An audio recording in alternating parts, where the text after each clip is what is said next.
Briggman here. Today I want to get into the WeFunder dashboard, and specifically how do you go about filling out the basic section for the WeFunder dashboard. I also have another great tutorial out there on WeFunder if you're interested and you're a creator, but today we're just getting into the basic section and it's coming up right after this.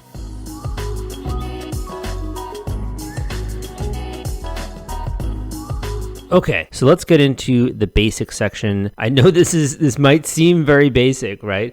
But if it seems very basic to you, maybe this video is below your scope. You're already familiar with the technical side of this.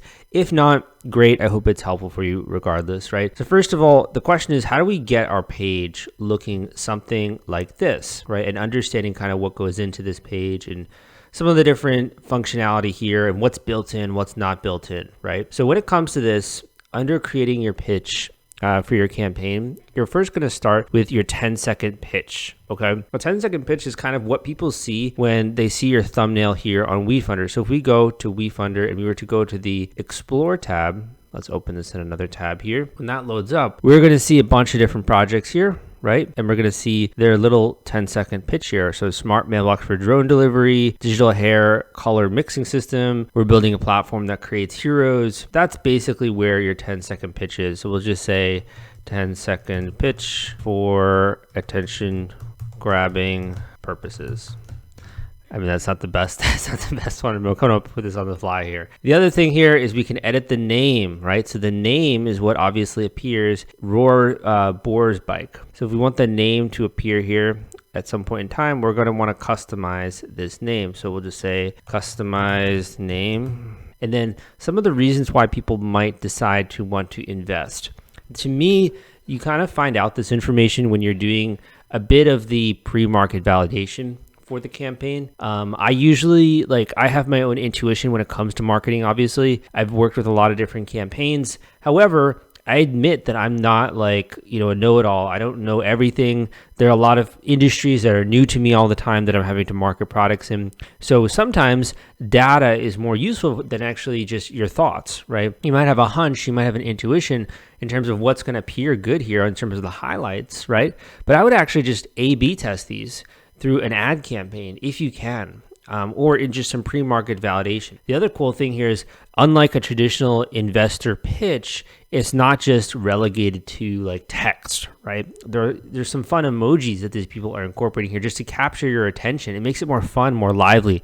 It's more of a consumer-facing pitch than what you might pitch to an institutional investor or something like that. So some of the highlights: 0 reported crashes at over 25K rides, so therefore it's very safe, right? Profitable per ride has increased 283% from 2019 to 2021. Obviously, investors are going to care about that because that's the underlying business. Year-over-year growth for 500% while increasing 10 to 20% in month-over-month growth. That's really awesome. And just some more here. So this is they decided to fill at 8. You can get a feel by just going to some of these other campaigns. I literally just pulled up the Boar's Bike one there. Let's try a few other. I'm just going to open up 3 different tabs. One looks like it's a Cleveland whiskey bond, and another one is a Pencilish. That sounds kind of interesting. This one raised $658,000 for an animation studio created by a top Disney alumni, right? So this one looks like it had 4.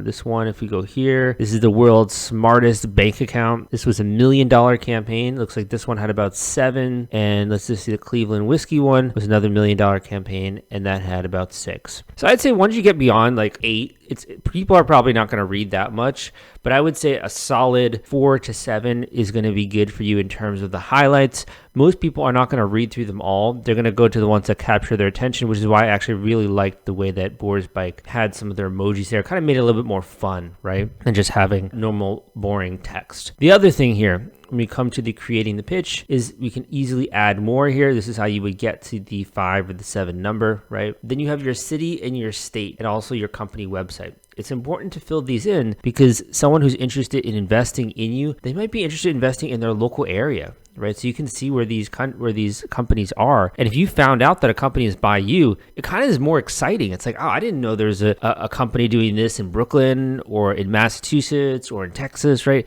I didn't know that. And it's kind of more fun for the investor to just know where the company is. It makes it feel more real. So make sure you obviously have to fill out that. Also, you have your URL there. I keep it really simple if you can. Try to make sure, if possible, to have a good technical stack there with the URLs. Like these guys, I saw they're not secured. It doesn't matter as much, obviously, but it's important to do that. I like how they're also having a very simple website. Like you don't need to overthink this. It's a very simple landing page here. Let's compare that to what Boar's is. I believe these guys have a little bit more in depth, but we'll see here. It also obviously depends if you're a company that's in operation, but by best practices with WeFunder, they really try to push you to do something that's really simple, right? Yeah, so looks like this is more of a full-fledged description here, getting a bit more into investing. You can see the live pitch. You can download the app. You can buy a bike, how it works. This is a little bit more roundabout of a page, but it's just a different company as well, obviously a different type of product. If we're to come here we just saw that one, this other one, let's go here and see what this looks like. These guys are in Boston, Massachusetts, and we'll take a look also at Cleveland whiskey. So if we come here while this loads,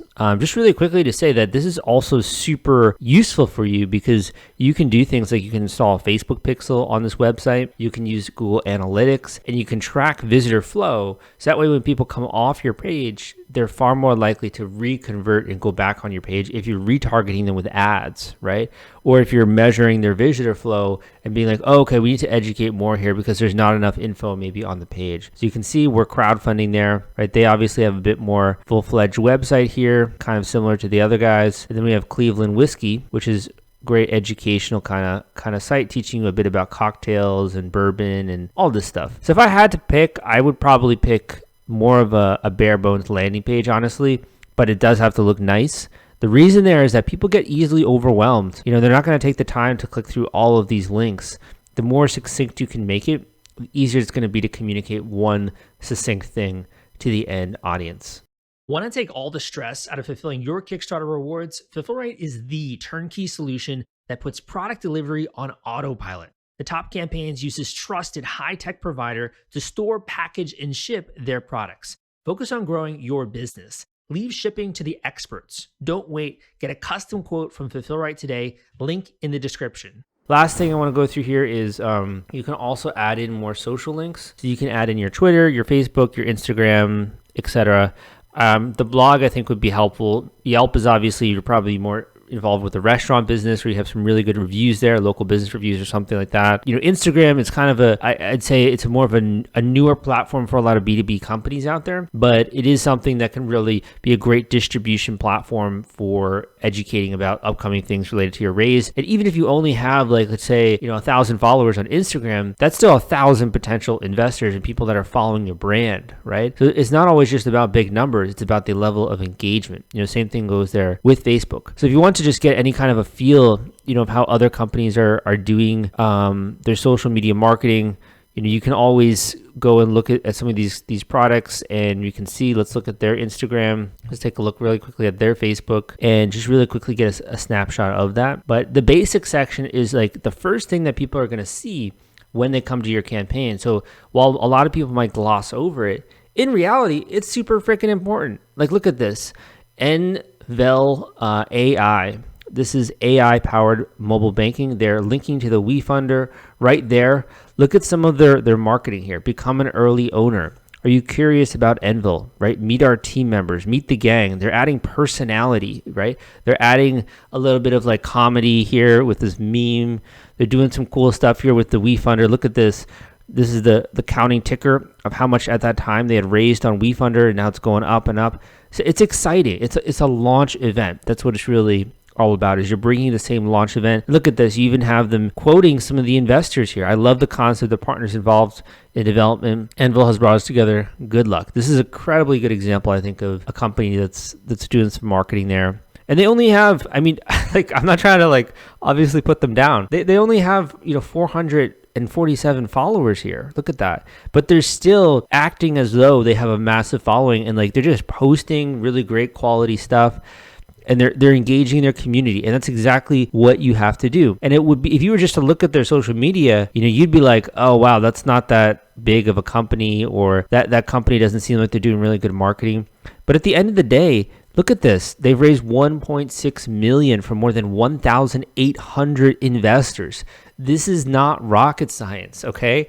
Like, I think that one of the most important things you can take away from here is that this is doable, and this is a growing trend. More and more people are raising money using equity crowdfunding, and I'll also share some statistics with you as well as that in just a second. So I just really want to quickly share this with you. One of my friends in the crowdfunding industry is Johnny Price. He's director of fundraising at WeFunder. And if you actually look at one of his most recent posts here on LinkedIn, you can always connect with me also on LinkedIn if you want to.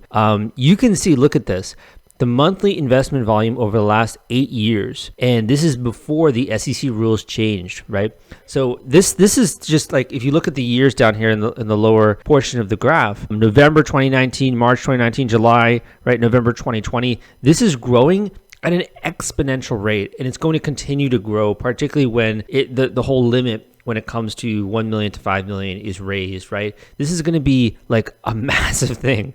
And I think a lot of people don't realize the tidal wave that is beginning to brew with equity crowdfunding. So the sooner you can get started learning about this and starting to fill out the basics, and we'll get into some of the other sections of this and follow my tutorials here, the sooner you're going to be able to raise a boatload of money using this new thing.